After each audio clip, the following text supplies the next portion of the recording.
So let me go through the math here and update you on what's exactly going on today, and then I'll give you my punchline for this.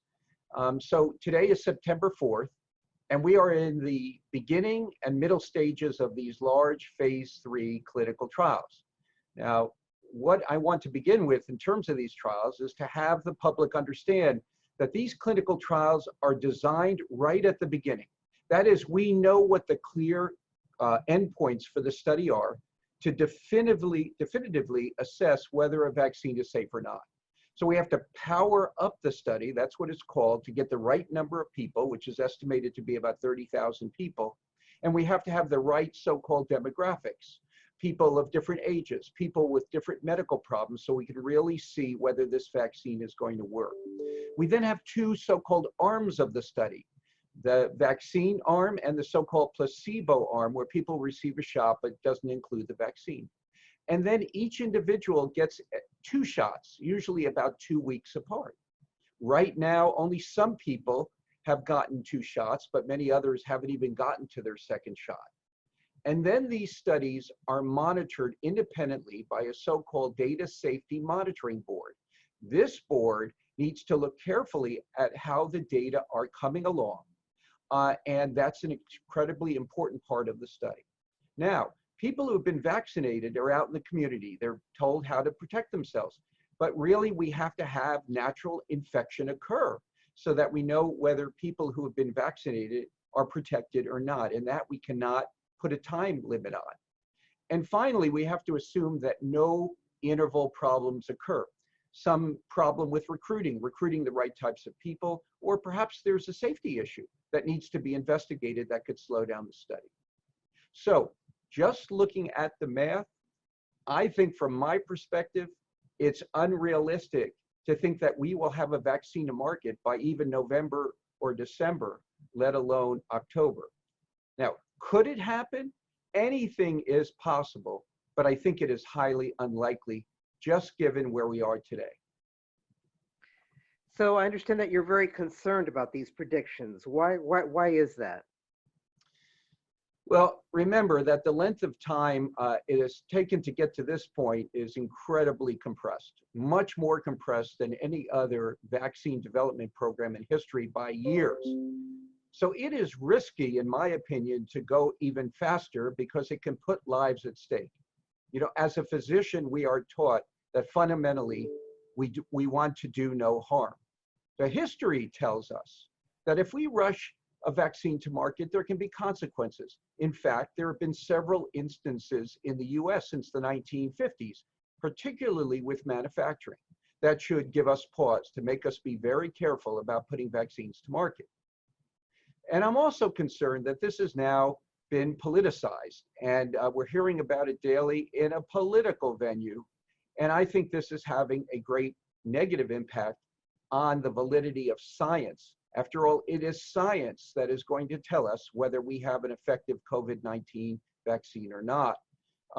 And that politicizing of science leads directly to another major issue, which is vaccine hesitancy. More and more people are questioning whether they'd even take the vaccine.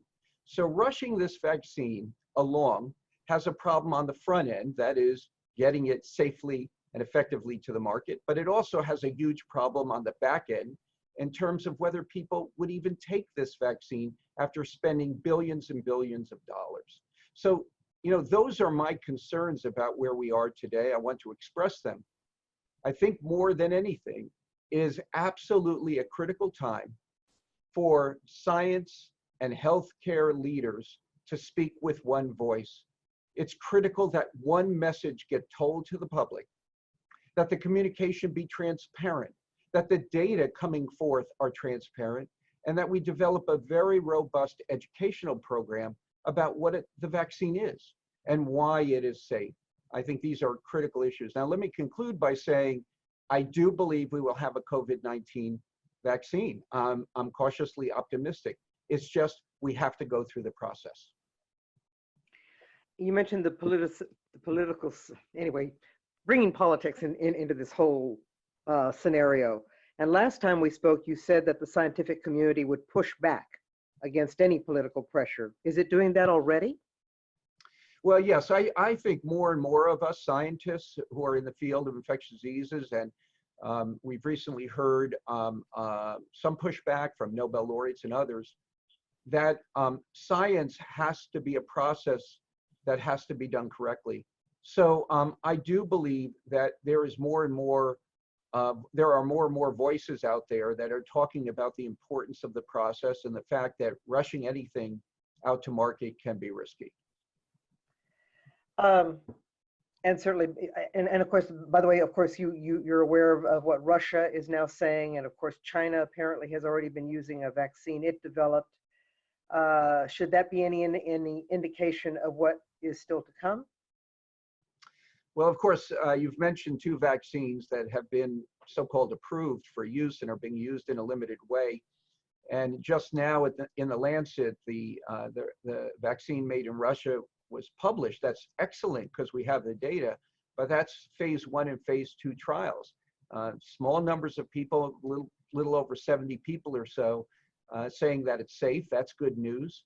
But remember, it's full completion of phase 3 clinical trials to give us, for the first time, the data we need to tell us that we truly have a safe and effective vaccine that we can bring to market. And then we need to safely manufacture that vaccine and have it in the large enough quantities to give it to the people who need it. And then we need people to take the vaccine. This is going to take time. The World Health Organization just came out and said, maybe middle of 2021. That's why I think even November, December, if we're discussing it here, to me is unrealistic. And finally, if you would give us a brief update on Texas Biomed's work on a vaccine. Is there any timeline with that as of now? Well, you know, we're really busy. We are working with several warp speed companies. Some of the work is now submitted for publication, and we are utilizing our 4 validated animal models. And I will tell you at this stage, we have some outstanding data that we share with our pharmaceutical company colleagues, and realize then that the data get put together, both the preclinical studies and models such as Texas Biomed has, and the clinical trials for the FDA to look at the full picture of a vaccine coming to market. So I'm excited about the work we're producing. Every square inch of our containment facilities are full, and people continue to work overtime, but we're making tremendous progress in evaluating the safety and efficacy in our animal models that allow us great insight into a lot of questions about how a vaccine works, how durable it may be, and this whole issue about how many doses of vaccine will ultimately lead to long-term protection. Got it. And if you would just quickly clarify, again, just so our viewers understand, what is Texas Biomed's role in developing a vaccine? Are you developing the vaccine or helping to develop a vaccine? Could you clarify? So we are doing both. We have some early stage studies going on in the development of new vaccine platforms, but the majority of our work at the current time is being a partner with pharmaceutical companies to test therapies and vaccines that are in the pipeline, such as the ones we're discussing today in clinical trials. So the companies that are performing these clinical trials, Pfizer, Moderna, et cetera, we are working with some of those companies in parallel to test the same vaccines that are in clinical trials in our animal models at Texas Biomed as part of the data required to present to the FDA. And just to wrap things up, is there a point that you would like to make, perhaps among those that you've already stated, but is there one point that you really, really want to stress? I think the time is now for leaders in science and healthcare to speak with one voice and to get it right for the public, to be honest, transparent, and clear about where we are with the data and what it will take to get a safe and effective vaccine in the hands of the public so that the public can be confident and comfortable that the vaccine they put in their arm is going to work and is not going to cause problems.